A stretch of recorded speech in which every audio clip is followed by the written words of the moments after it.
Hello, welcome to another episode of Leo Interviews. Today we have Sharik with us. Hi, it's great to be here. Thank you for having me on. Yeah, nice to meet you. Well, let's go ahead and get into it. Tell me a little bit about yourself. My name is obviously Shri, but my full name is Shrikar Swami. Currently a freshman here at Stevens Institute of Technology in Hoboken, New Jersey. A little about myself and the reason I actually wanted to come on is because me and a couple of my buddies were working on a small project to help make it easier to apply to internships or get jobs. Yeah. Cool, yeah, tell me a little bit more about that. So essentially what it's called is Connectly. It's a very simple idea. It's a cold emailing service that uses a variety of different technologies to essentially search the internet for small companies and startups who might be looking for new talent and don't know exactly where to go. Another really important part about the whole thing is we want to make it seem easier. We don't want to make it seem scary when it comes to things like, applying for jobs. hmm I know, probably like every single teenager who's just playing Fortnite 24/7, they hear the word job application and they're like, no, not the job application. No, Have you ever heard of the meme? I The have job heard of them. I'm application, not yeah. that old, okay? Okay, good. What is your biggest challenge and how did you overcome it? I would say right now our biggest challenge is definitely learning all the new technology as like there's obviously a variety of different like dependencies and products that we need to create this. So just having to go through each one, understand what it does, understand how it directly impacts our program. I think that was probably one of the biggest challenge. And then obviously, like you mentioned, getting off of Fortnite and actually working on it. Yeah, I think like every single you play video game, like you don't go outside, touch grass, you hear the word job, they're like, how dare you say that? They're like, I don't want a job. I'll just try and make, YouTube videos and get rich from my bedroom, type of thing. Yeah. What are you proud of yourself for, I would say? I would definitely say one thing that a lot of us are proud of is that we haven't given up yet, right? Because I definitely say like getting started was the hard part, right? Actually, like doing the research, right? Figuring out what we needed. But then, once we get that initial start, I feel like then we start flowing. But I definitely say getting started in any sort of project, not even this context, even if you want to do something like research, right? You want to do your own small startup or even just homework, you're trying to first start that homework is a lot harder than actually getting into it because then you already have that initial momentum that keeps pushing you forward. hmm I feel like it's almost like me when we go to a road trip. I just don't want to wake up early to get in the car and drive 10 hours almost to the first stop, and then do the next day. But then once you actually get into the stop, you're like, okay, it wasn't too bad. We can keep Yeah. it up. It's almost like a waking up in the morning for like church. It's like I don't want to get up early, but once you actually, brush your teeth and do all that, then you're like, oh, hey, it's not too bad. Yeah. Yeah. What is the way you think we can all change the world? I would say one way you could change the world would be to like figure out what's wrong and just kind of start implementing on your own. Obviously, it's not expected like you go out one day and just casually solve world hunger or something. But if you see something wrong in the world that you know you can make an impact, and even if it's a small impact, I think that small impact is still worth a lot. Yeah, I think actually what's crazy, just real quick, a little story is my mom, she was grocery shopping and she smiled at someone that didn't look like they were having a good day, and apparently the lady started just skipping all happy and going back to normal. So even small changes can affect, a small world or big world, I Yeah. guess you could say. What advice would you give to your younger self? I would definitely, some advice I would give to my younger self is to work hard, but make sure you don't lose yourself in working hard. Because Mhm. obviously, I've actually read a little bit of your dad's book, right? It talks about like, having small businesses, putting in that hard work, right? But still having time for things that are important, like your friends, your Mhm. family, extracurricular activities. So that's probably the advice I give. Because I definitely can say there have been times where, I was so like focused in, laser Yeah. focused in doing some work that I just completely forgot, like, oh, frick, I forgot to eat, or like, oh, I Yeah. forgot to like brush my teeth or something. Yeah, I think that happens with most, people locked up in the room playing Fortnite. They're like, "Whoa, what time is it? Oh, it's 9." And then it's like 12 hours later. Yeah, it's probably 11. Oh, 9 in the morning. What are you doing? Like, just like take a break, get off, go eat some food, go have a life and Yeah. touch grass. Even though it's Yeah. really hard to do that, but just touch it. Touch the green stuff, you know? Okay. I feel like, you know, like in the book, it says that, well, actually, one of that stories is don't miss Leo's games. I miss too many of yours, and I think that just goes to show that you can get like too almost like hyper focused on one thing that you forget to do almost everything. Yeah, for sure. Yeah. Well, if you had to tell me, just out of curiosity, what would be your favorite childhood memory out of like anything, anywhere, any time, place, whatever? Okay, one of my favorite childhood memories, I would say, is when I was younger, right? I used to live in a huge apartment complex. There was a lot of other people there, right? And we would love like role playing, right? We'd all pretend to be characters and then disperse across our like little neighborhood. And we would all essentially create factions, teams, bases, all that stuff. And it was like just living in that little world, right? That little make believe world. I would definitely say I look back on very fondly, especially when we'd be like having like battles and stuff. We'd all like Uh, see who owns the park and like battle for territory. That was definitely very fun. And I uh, definitely look like back to that memory and hope that even when I grow older, my children can have something yeah. similar. So it's almost like like those strategy games where like you can choose like your class, all that pretty Yeah, much. kind of. Yeah, like the medic, the builder, the fight, soldier, almost like World War II, pretty much. Yeah. I would say one of my favorite childhood memories was probably trying out boba tea for the first time. Oh my God, I love boba tea. Finally, like when I said that, okay, I only said that like last episode, but you are like the Yeah. first person who actually says I love it, and so do I. Yeah, no, actually, it's funny you mentioned that. My entire team, almost every single day, we get boba tea at this one spot called a Kiki. It's in New Jersey, right? Literally every single day. We have been going there so much. We're actually like regulars, like they know us already. Oh. So it's like, yeah. We actually go to this one boba place. At this point, like we almost go there like almost like once a week. So they're like, "Oh, it's him. We know what to get." My favorite part about the boba is probably like the boba pearls.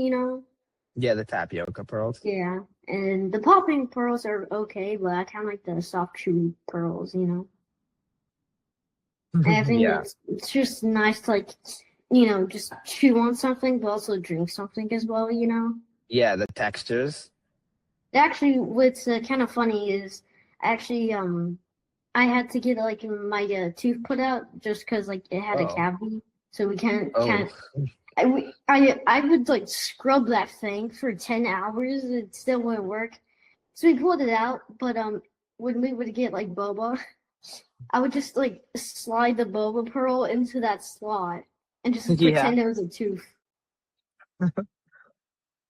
Well, I would say actually, if you had to pick out of like your best and worst moment in like business, what would say was your best and your worst?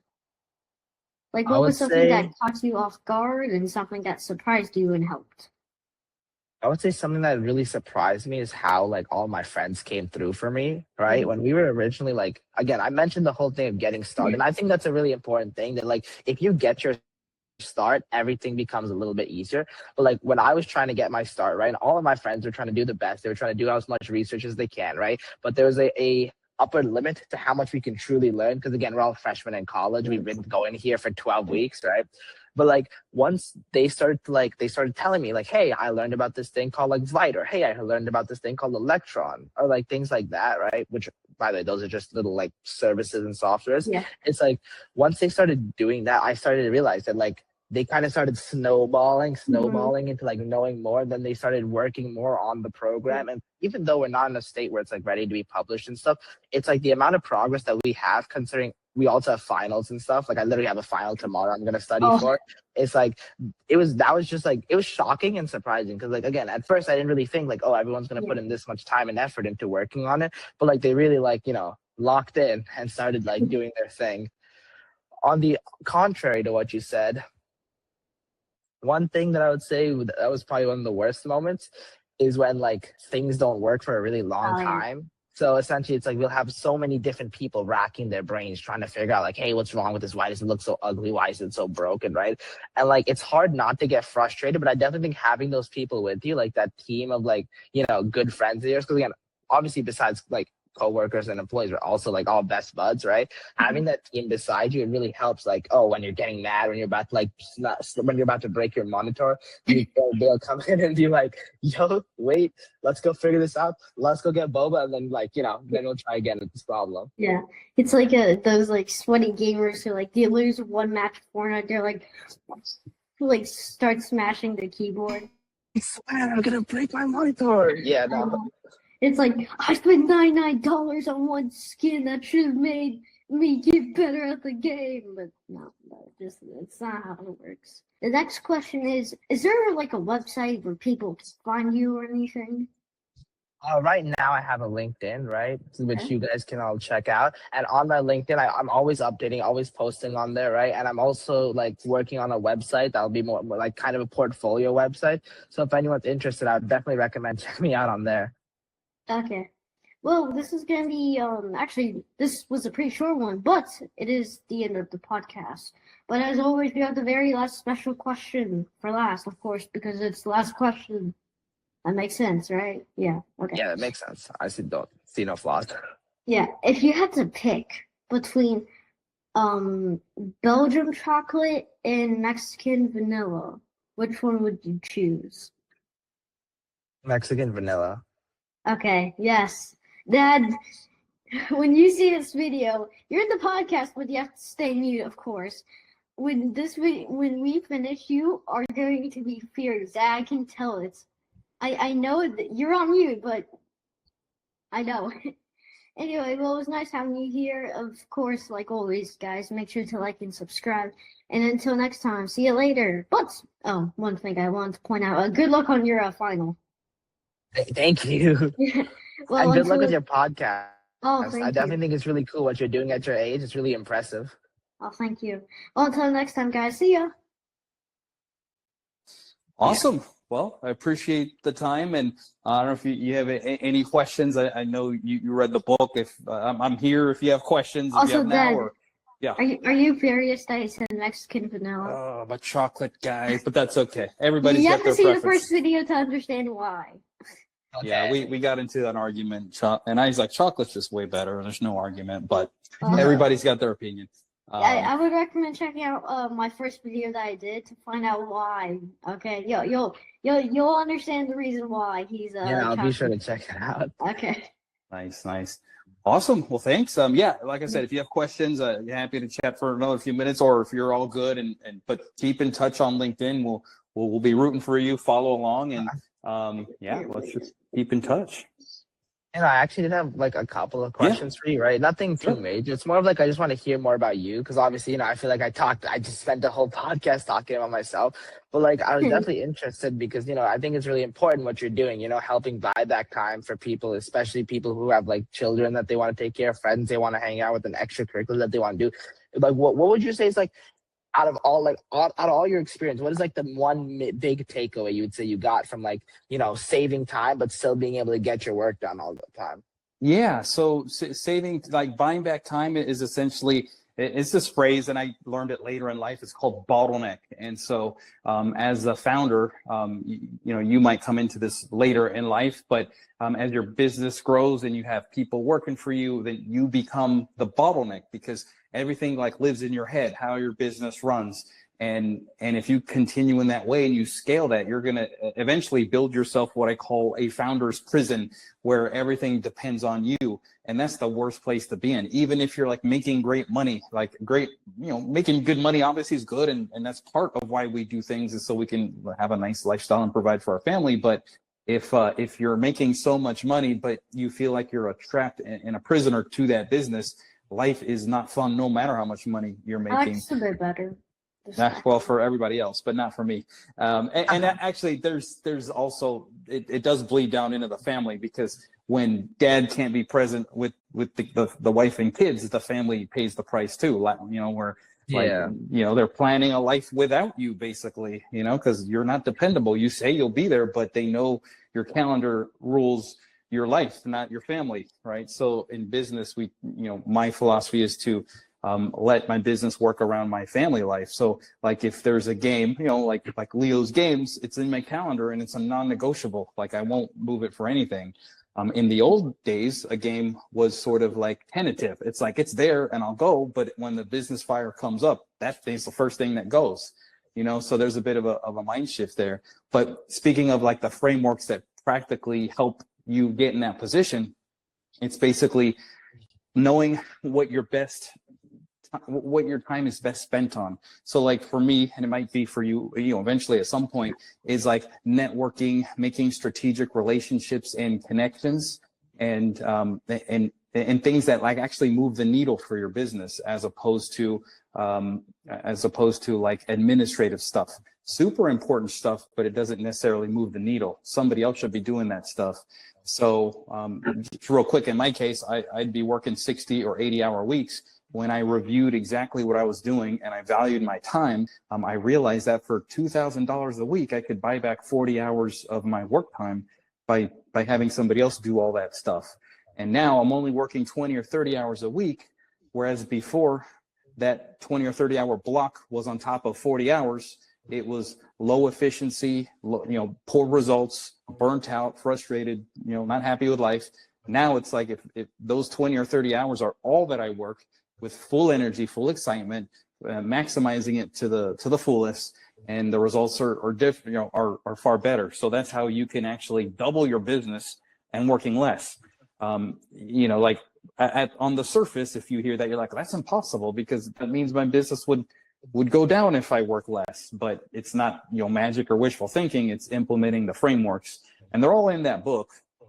And my goal was to like pour everything I know about the frameworks in the book.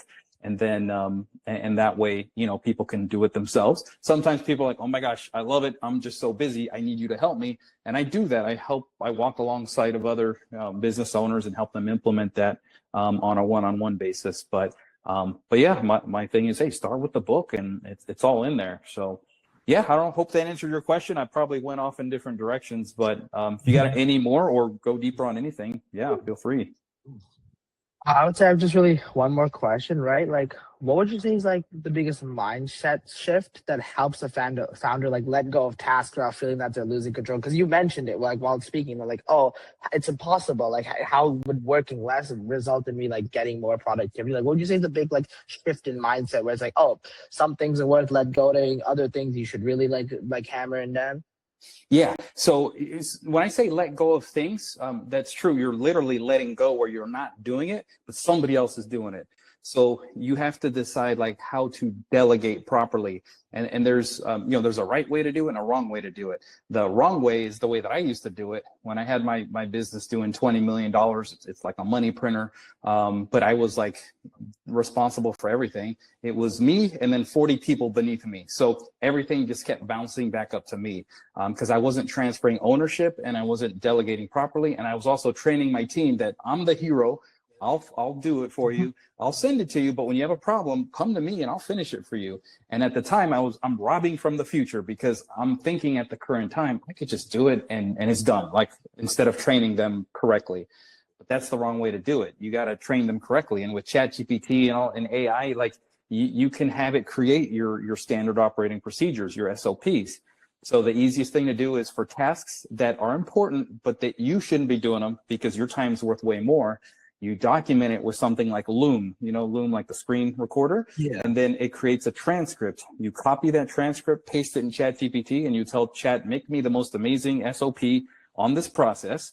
It'll create it. You want to read it over. It's not 100%, but it most likely be 95%. You'll just tweak it, and then you'll put it on a Google Drive, on a Google Doc that can be ever living and ever updating. You'll accompany it with that Loom video, and then you give it to the person you task it to, and you say, I got 10 minutes. Watch this and let me know if you got any questions. And they watch it and they, question, okay, we tweak it, we fill in that gap. Okay, now, do you understand? Yes. Now I should never see or hear about this ever again. You own this task. It's off my plate completely. And if you just have that mindset as you progress and get out there into your business and it starts to grow, there might be a season where you're doing a lot of this stuff yourself because you're getting cash going and like every founder goes through a period where they're cash tight. And so, okay, I'm doing a lot of things, but as soon as you have your first breakthrough where cash flow starts to open up, then you got to think, all right, what am I doing that I shouldn't be doing that I have the resources now to delegate to? And yeah, and it's all in that book. So save that book I'd say, sounds like you're reading it. So continue reading it and absorbing it, learning from it. But once you are in a place where you've got the resources to hire, and maybe you do, but I'm just taking, most founders don't at the beginning. Now you'll be sort of ready for that next step once it's time to do that. So. Yeah, hopefully that makes sense. Thank you very much. No, that made a lot of sense. I'm very glad to have heard all that, right? Yeah. And overall, I was just really happy to get this experience. I'm really glad you reached out to me, right? Yeah. I really just I wish I could express my gratitude a little better, but I'm not exactly sure. I'm just very thankful. Oh no, thank you. And yeah, you just being on the podcast with Leo, it gives him another opportunity to meet a good, solid young man, to be an example for him. And like all these kids these days are lost in zombie world, and I hope they'll get it one day. But yeah, exactly. I think Leo likes to hammer that point home. But it's not like we're not hammered in Fortnite too. All right, we're always playing video games in our dorm room, right? Yeah. Hey, I'm also scared of the job application, man. You can't blame me. It's scary. I'm more scared than you are, okay? I'm closer to it than you are, okay? True. Yeah, so awesome. But you've got my contact info, so feel free. If you read a page and explain this to me, just message me and tell me what you need explanation on. I could do a Loom video for you or jump on another call. Just stay in touch. That's my goal, is to just sort of help people, and when you come across people that could use the book or use some of that knowledge, I'd love an intro connection. I help people, like my avatar, my audience is cash rich, time poor. It's people that are very successful with their business on paper, but their family and their life is a mess because they've given everything to their business. And as long as you as a young man go into life knowing that, hey, there's a right way to do it, and you have that mindset, no doubt you're going to be in a way better position than most others that are in your same shoes right now without that knowledge. All right, yeah, thank you very much. And also for Leo, I saw your page. I'm going to tell all my homeboys, all my friends to go subscribe. I'm going to get you at least however many friends worth of subscribers I got. Oh, man. I think you made his day right there. Oh, yeah. Are you muted? I think he's muted. Something happened to his audio. Oh, yeah, sorry. No, I forgot I was muted. I put the channel description. Yeah, I saw. And don't worry, I'll be telling all my buddies and friends. And I'll also be telling my friends about your book, too. Thank you. Make sure they all, obviously sent it to me, but I gotta let it waterfall down to all of them. Let them also learn the same lessons. Yes. Awesome. No, it was great meeting you and Leo. Likewise, Shree. Yeah, great to meet you. Wishing you the best on the finals and the holidays and Go life. Get boba. Yeah. Go get boba. Go get you some nice boba. You deserve boba. All righty. Appreciate you. We'll see you sometime in the future. See ya. Bye.